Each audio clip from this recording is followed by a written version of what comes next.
الحمد لله الذي خلقنا ورزقنا ولم يتركنا هملا، بل أرسل إلينا رسولا فمن أطاعه دخل الجنة ومن عصاه دخل النار. والصلاة والسلام الأتمان الأكملان على رسولنا وحبيبنا ومصطفانا محمد بن عبد الله وعلى سائر الأنبياء والمرسلين وعلى آل بيت رسول الله وعلى صحابته الكرام وعلى من تبعه بإحسان إلى يوم الدين، وبعد. فإن أصدق الحديث كتاب الله، وخير الهدي هدي محمد صلى الله عليه وسلم، وشر الأمور محدثاتها، وكل محدثة بدعة، وكل بدعة ضلالة، وكل الضلالة في النار. أعاذنا الله وإياكم من النار ومن الضلالة. dutangiye dushimira Allah subhanahu wa ta'ala, we waturemye kandi akaturemera n'amafunguro adutunga, akatwoherereza intumwa n'abahanuzi kugira ngo baze kutwigisha no kutwereka inzira nyayo izatugeza ku Mana by'ukuri. Bityo uzumvira izo ntumwa azajya mu ijuru, n'uzazisuzugura azajya mu muriro. Iryo ni ihame ntakuka. Amahoro n'imigisha bigwire kandi bisakare ku wasozereje intumwa n'abahanuzi, intumwa yacu Muhammad mwene Abdullah n'izindi ntumwa zose ndetse n'abahanuzi bose, abo mu rugo rw'intumwa y'Imana Muhammad sallallahu alaihi wasallama, ndetse n'abasangirangendo be n'abamuyobotse bose, natwe turimo kuzageza ku munsi w'imperuka. Dusaba Allah ko yadushyira muri abo ngabo, tukazava kuri ino si turi abayisilamu beza kandi abayisilamu nyakuri. Amagambo meza n'amagambo y'Imana n'umuyoboro mwiza, ni umuyoboro twigishijwe n'intumwa yacu Muhammad sallallahu alaihi wasallam. Imana imuhe amahoro n'imigisha. Ibintu bibi n'ibihimbano, kubera ko ibihimbano aho biva bikagera birayobya, kandi ubuyobe bwose bujyana mu rutazima. Imana igasani uturinde. Iyo uyobye ntugera iyo wajyaga,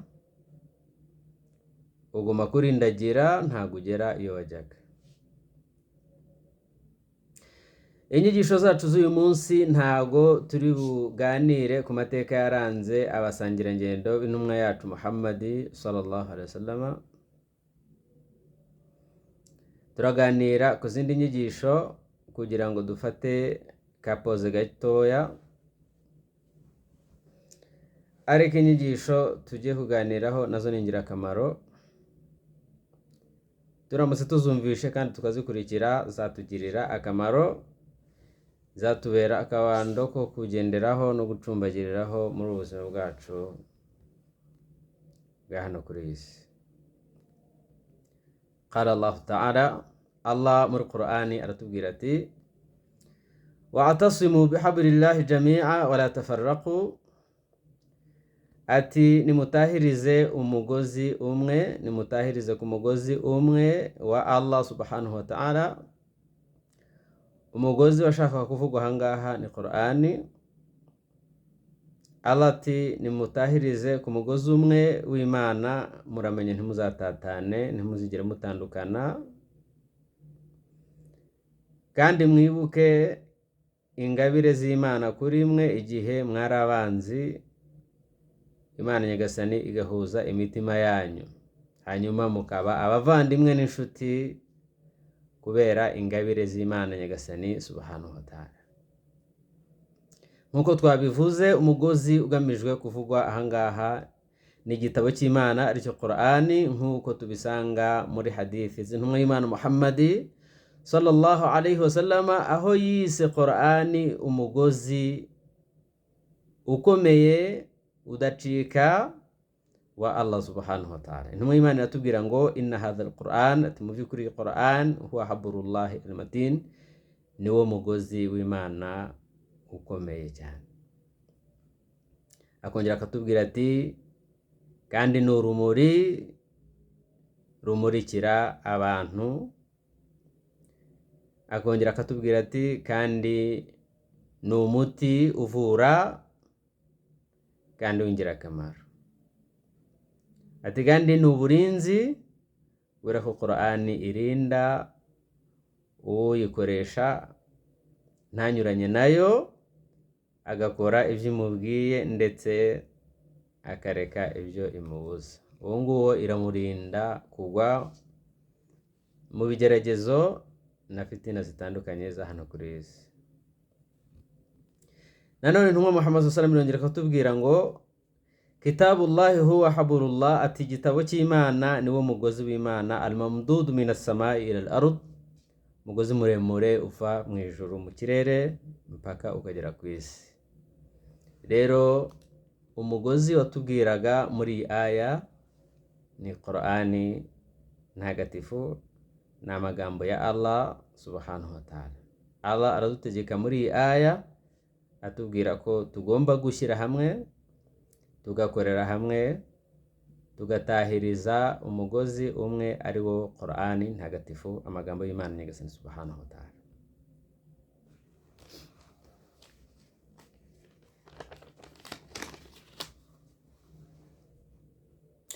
Nanone Allah subhanahu wa ta'ala aratubuza muri aya gutandukana, ndetse akatubuza n'amacakubiri ahava akagera ahari yose, kubera ko amacakubiri ntabwo ari meza, amacakubiri arasenya. Nta n'abantu bashobora gutera imbere bafite amacakubiri, nta n'igihugu cyatera imbere gifite amacakubiri, nta gihugu gishobora gutera imbere abagituye batari hamwe, nta bumwe bafite. Niyo mpamvu ubumwe ari ngombwa, ndetse niwo musingi wa mwamba uw'Islamu ushingiraho. Tukaba tubigaragarizwa n'iyi aya idutegeka kuba bamwe, ikadutegeka gushyira hamwe, ikadutegeka gutahiriza umugozi umwe, ariko dushingiye ku magambo y'Imana ndetse n'amagambo y'intumwa y'Imana Muhammadi sallallahu alaihi wasallam. Ikindi, iyi aya iratwibutsa amoko abiri ku gihe cy'intumwa y'Imana Muhammadi sallallahu alaihi wasallam i Madina, amoko yahoraga ahanganye, amoko yahoraga mu ntambara z'urudaca. Intwaro ntabwo bajyaga bazishyira hasi, umuriro hagati yabo wahoraga waka utazima. Ubwo bwoko bwari ubwoko bubiri, bumwe babwitaga Ausi, undi babwita Khazraji. Ndetse ubu bwoko nta nubwo bwari ubunyamahanga, kubera ko amateka atubwira ko aba bari abavandimwe ubundi babiri. Ausi na Khazraji bari abavandimwe, babyarwaga n'umugabo umwe, ariko kuri Ausi haza kuvaho umuryango, ndetse na Khazraji haza kuvaho umuryango, baba imiryango ibiri. Bahoraga bahanganye cyane, bagahora bari mu ntambara z'urudaca, bagahora barwana baryana, ntibajyaga bumvikana habe na gato. Ariko intumwa Muhammadi sallallahu alaihi wasallam ageze i Madina, akababwira ubwiza bw'Uwisilamu, akabasomera Qur'ani ikivuga, bayobotse Uwisilamu, za ntambara z'urudaca zirarangira, za nkota na ya mihoro na ya macumu babishyira hasi. Ahari intambara n'umwiryane n'urwango rukomeye, hahumeka ituze n'amahoro, za ntambara zose zirarangira. Ibi ngibi twabyita nk'ubudasa bw'idini ya Islam, kugeza aho Imana nyagasani subhanahu wa ta'ala muri Qur'ani itubwira iti, cyangwa se ibwira intumwa yayo Muhammadi sallallahu alaihi wasallam iti, niyo wari gutanga isi n'ibirimo byose, ntabwo ari kubasha kunga, ntabwo ari kubasha kubashyira hamwe, ntabwo ari kubasha guhuza imitima yabo.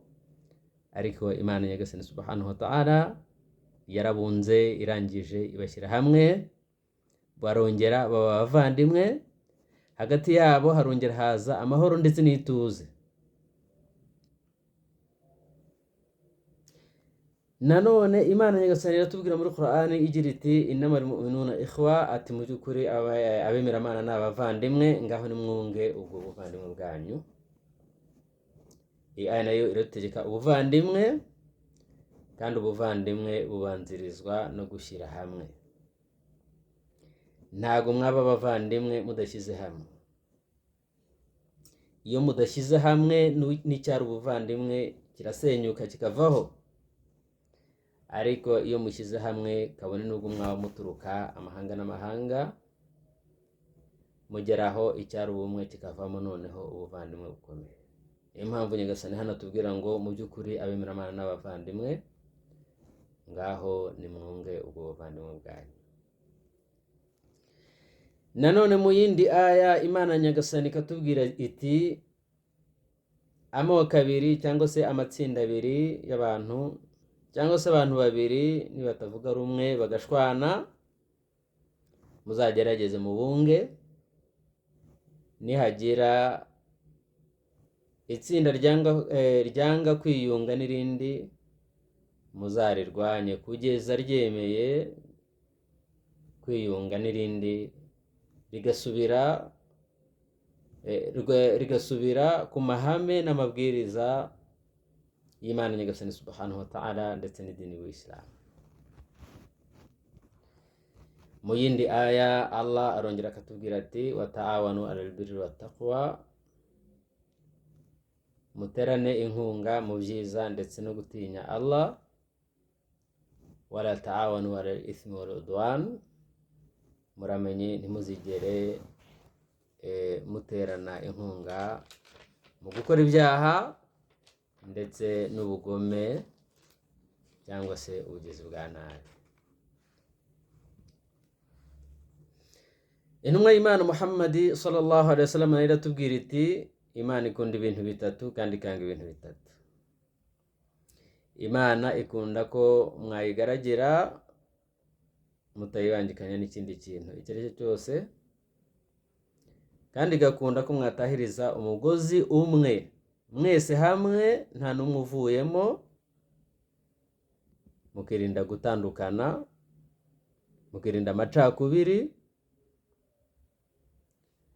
Kandi nanone Imana igakunda ko mugira inama abayobozi banyu n'ababayobora. Hanyuma Imana ikanga kubunza amagambo, ndetse ikanga no kubaza ibibazo byinshi byo kunaniza cyangwa se gukerensa. Kandi nanone Imana ikanga kwangiza umutungo no gusesagura nta mpamvu. Indi hadithi intumwa y'Imana Muhammad sallallahu alaihi wasallam nayo iratubwira iti innama ya'kulu dhi'bu min al-ghanami al-qasiya. Intumwa y'Imana Muhammad sallallahu alaihi wasallam muri iyi hadithi iratubwira iti mu by'ukuri impyisi irya intama iri kure y'izindi. Bishatse kuvuga ko iyo utandukanye na jama ukajya kure y'abandi, ukitandukanya nabo haba mu mikorere cyangwa se ibitekerezo, icyo gihe uri kugenda wishyira mu kaga, ushyira ubuzima bwawe mu kaga. Twebwe ntago impyisi iduhiga ari ya yindi isanzwe tuzi, ahubwo impyisi iduhiga ni impyisi ikomeye, ifite n'imbaraga zirenze iz'impyisi isanzwe tuzi, ndetse ifite n'amayeri akomeye cyane. Birasaba imbaraga zikomeye cyane kugira ngo tuyirwanye tunayineshe. Iyo mpyisi nta yindi ni shayitani ihora buri gihe ituzanira ibishuko bikomeye kugira ngo idukure ku murongo, tuzajye kubana nayo mu muri utazima. Bavuga ko igihe kimwe hari umugabo wari umuhanga kandi wari ufite ubugenge bukomeye. Yari ashaje, abona ageze mu gihe cyo gutabaruka kuva ku isi, ariko yari afite abana. arangije arabahamagara ati bana banjye, baramwitaba. Arangije yifuza kubaha isomo ry'ubuzima, isomo rizabafasha mu buzima bwabo, rikabaherekeza muri ubu buzima bwo ku isi. Arababwira ati bana banjye, munzanire umuba w'inkwi. Baragenda bashaka umuba w'inkwi, barangije barawumuzanira. Umusaza arangije arazihambira, wa muba w'inkwi arawuhambira. Arangije arababwira ati bana banjye, ndabasaba ko izi nkwi nimuzivune. Abana hamwe n'imbaraga za gisore baragerageje, inkwi zirabananira kubera ko zari zihambiriye hamwe. Hanyuma arangije arazihambura, arababwira ati ngaho noneho nimuzivune zihambuye. Abana barazatatse barazivunagura, bafata rumwe bafata urundi, barazivunagura zose barazirangiza. Arangije umusaza arababwira ati ndakeka ko isomo nashatse kubaha mwaribonye. Igihe cyose muzaba muri kumwe, nta mwanzi n'umwe uzabatinyuka, nta n'uzabameneramo, n'uzashaka kubarwanya ntazabashobora. Byanze bikunze muzamunesha, ariko nimuramuka mutandukanye mugatatana, uwo ari we wese azabasha kubinjiramo, azabasha kugenda afata umwe kuri umwe kugeza mwese abarangije. Ati rero bana banjye, isomo nashaka kubaha nuko nifuza ko mwazaba hamwe, mugakorera hamwe, mugahuza ibitekerezo ndetse n'imbaraga. Kubera ko guhuza imbaraga no gushyira hamwe nizo mbaraga, naho amacakubiri no gutandukana nta kindi bibyara uretse gutsindwa ndetse no gucika imbaraga. Ikindi twavuga nuko intumwa Muhammad sallallahu alaihi wasallam atubwira ati yadullahi ma'al jamaa, ati mukuri Imana itera inkunga abari hamwe. Ukuboko kw'Imana iteka ryose guhora kuri hejuru y'abantu bari hamwe, bari gushyira hamwe. Ntago Imana yatera inkunga abantu bafite amacakubiri cyangwa se bakunda amacakubiri cyangwa se abantu batari hamwe. Ndetse abandi bakongeraho bavuga bati waman shadha ila nar, ati umuntu wari wese uzagerageza kujya kure y'abandi, agashaka kurema amacakubiri, agashaka gusenya ubuvandimwe ndetse n'ubumwe, uwo nguwo nta handi aba ari kugana uretse ko ari kugana mu rutazima. Dusabe Allah subhanahu wa ta'ala ko yatworohereza akaturinda. Subhanakallahumma bihamdika, nashhadu an la ilaha illa anta, nastaghfiruka wa natubu ilayka. Subhana rabbika rabbil izzati amma yasifun, wa salamun alal mursalin, walhamdulillahi rabbil alamin. Wassalamu alaikum warahmatullahi wabarakatuh.